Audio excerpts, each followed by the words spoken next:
Alright, so what do you got? We are on number 6 of the end of time management. E is for elimination. 1, if you had a heart attack, had to work 2 hours per day, what would you do? What's that look like? We covered. 2, if you had a second heart attack, which I did, had to work 2 hours per week, what would you do? 3, if you had a gun to your head, had to stop doing 80% or 4/5 of different time-consuming tasks, what would you remove? 4, what are the top 3 activities I use to fill time to feel as though I've been productive?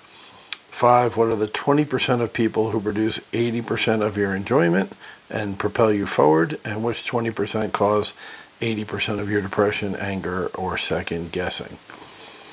Don't know about second guessing part, but point is, he said fire friends, and I added family, that are holding you back or just being negative, putting you in a negative mindset and frame of mind. Yeah. So number 6 today, learn to ask, if this is the only thing I accomplished today, will I be satisfied with my day?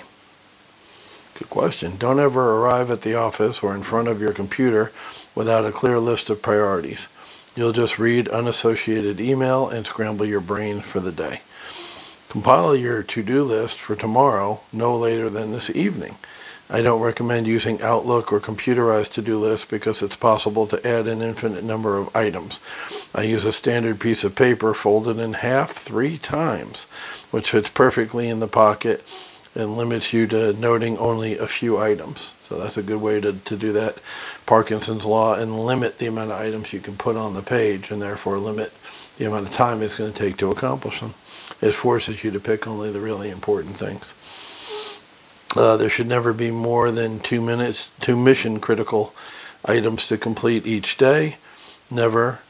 It just isn't necessary if they're accurately high impact. So no more than 2 mission critical items to complete. You might have things that aren't mission critical but are still important and need to get done. But try to limit it to 2 mission critical, very heavy things that you have to get done.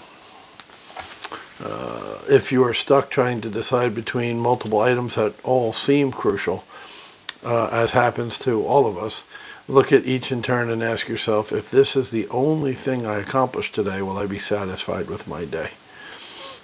To counter the seemingly urgent, ask yourself, what will happen if I don't do this? And is it worth putting off the important to do it? If you haven't already accomplished at least one important task in the day, don't spend the last business hour returning a DVD to avoid a $5 late charge. Get the important task done and pay the $5 fine. He's trying to help you define what's really important and what's not. Put a post-it on your computer screen or set an Outlook reminder to alert you at least 3 times daily with the question, are you inventing things to do to avoid the important? I also use free time tracking software called Rescue Time. www.rescuetime.com.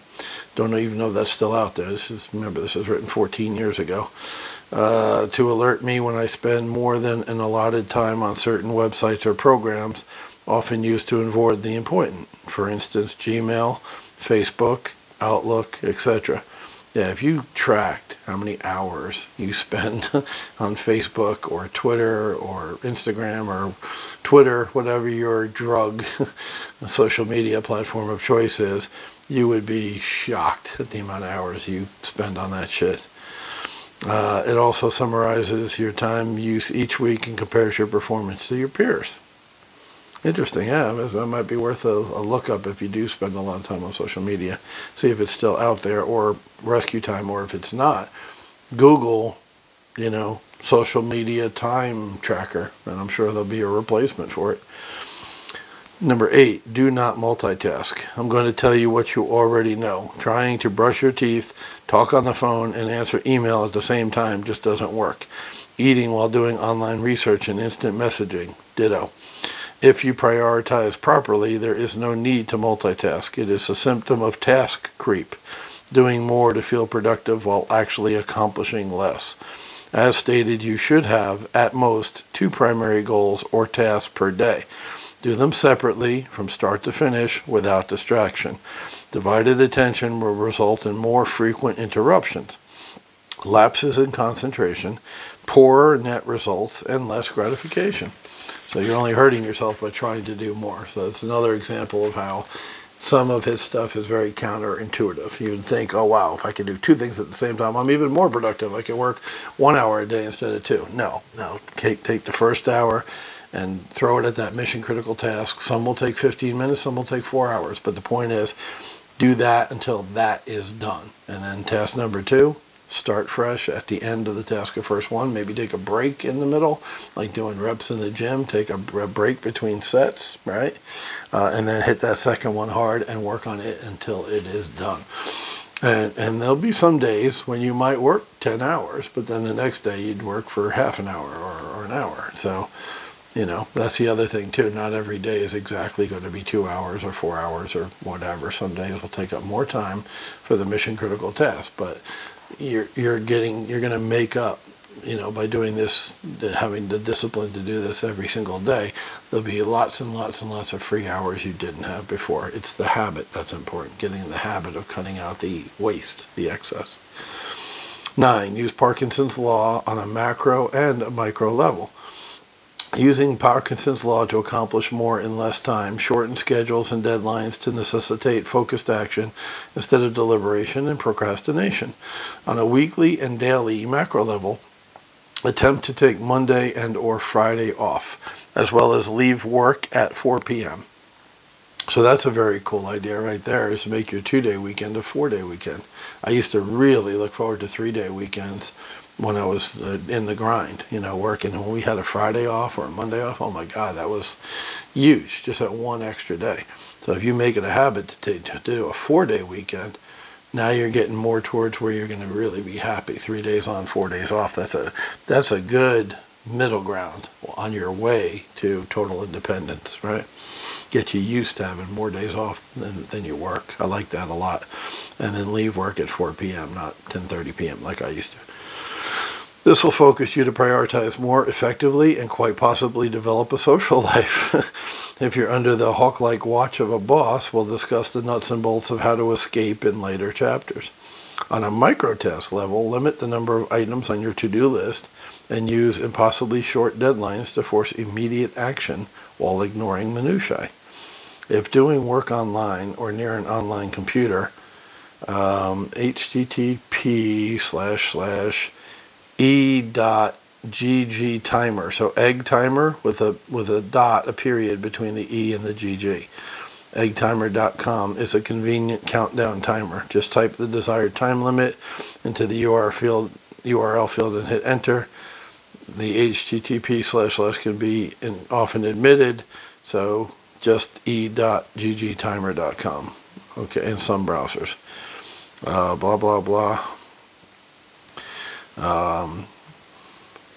Okay, now he gets into the comfort challenge. It's another challenge like he did with the stare into the eyes and don't blink people's eyes. So where are we at? We're at 8 minutes. Yeah, fuck it. I'll do the comfort challenge. We'll add that and end there.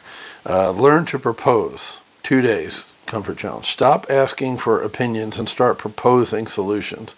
Begin with the small things. If someone is going to ask, where should we eat? What movie should we watch?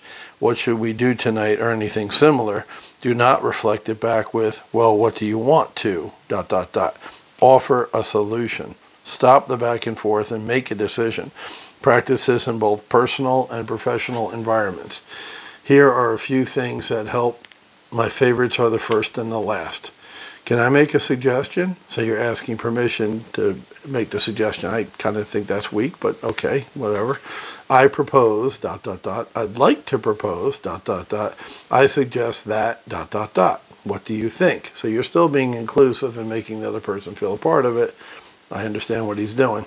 And the last one he likes also, besides can I make a suggestion, is let's try, and then try something else if that doesn't work. Let's try ... and then try something else if that doesn't work.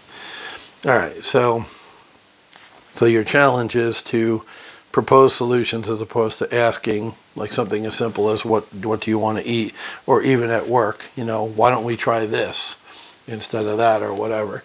So for my thing, I've been the opposite. I'm always saying, we're going to do this because that's who I am. I'm an alpha male. I'm a D, the disc personality type, the driver.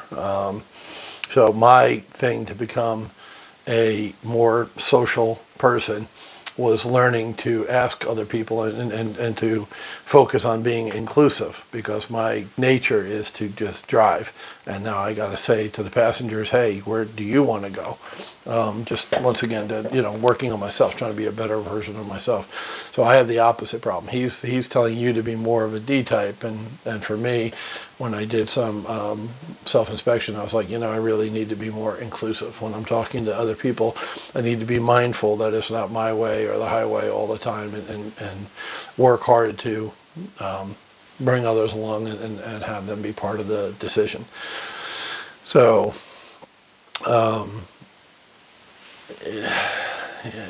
when he's saying that stuff, as far as being more assertive, I agree.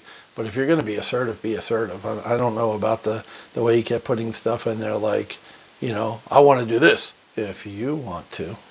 It's kind of, you know what I mean? Like, that's a little weird for me. I just, in personal relationships, I'm looking for a partner. I'm looking for a lady who is my equal in that, she makes decisions too. She doesn't always say, we go to a place to eat. I don't like a woman to ask me what she should eat. Like, you should know what you want to eat, right? I know what I want to eat. So if we go to a restaurant, we look at a menu, pick something from the menu that looks good to you. Don't say, I don't know what to order, you order. No, I'm not going to order for you. Order for yourself, right? I'm looking for that partner. But, we're at that restaurant, and chances are I picked that restaurant because I'm the D type, I'm the driver, I'm the alpha male. Now, a lot of times I will say, what do you feel like? Do you have a preference? And a lot of times they'll say no. And they don't have a preference. Well, we're going where I want to go, no problem. I already made the decision. But once again, I'm working on being inclusive, so I'll say, do you have a preference? Do you want to go somewhere special? So this weekend, I'm taking my girl that I'm dating here out to dinner, and I said, do you have a preference? And she said sushi. She wants to go back to where we had our second date, which is one of my favorite places, Seared Sushi. So, yeah, that's great. I love that. I love the fact that she had a preference, and I'm fine with the place. I love it. I brought her there on the second date because it's one of my favorite places.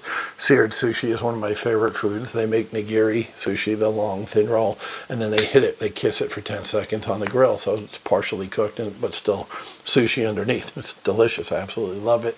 I've done a couple of videos on that place. So I was very happy when she responded with the, sushi, because she has a preference. So I'm all about it, and we're going to go do it. So that's an example of what he's talking about as far as make a decision. So if you're an S personality type, submissive, or an influencer, I, or a C, an analytic, like I'm trying to reach out to people and be more inclusive as a D type, you should try to make more decisions and be more of a D type, to get out of your comfort zone. If you're not normally the driver, go ahead and take the wheel. Be more mindful of making decisions and offering solutions at work and in your personal life both. Good stuff. Timmy's the man. I'm happy. I hope you're happy. If not, keep doing this stuff and you will be happy.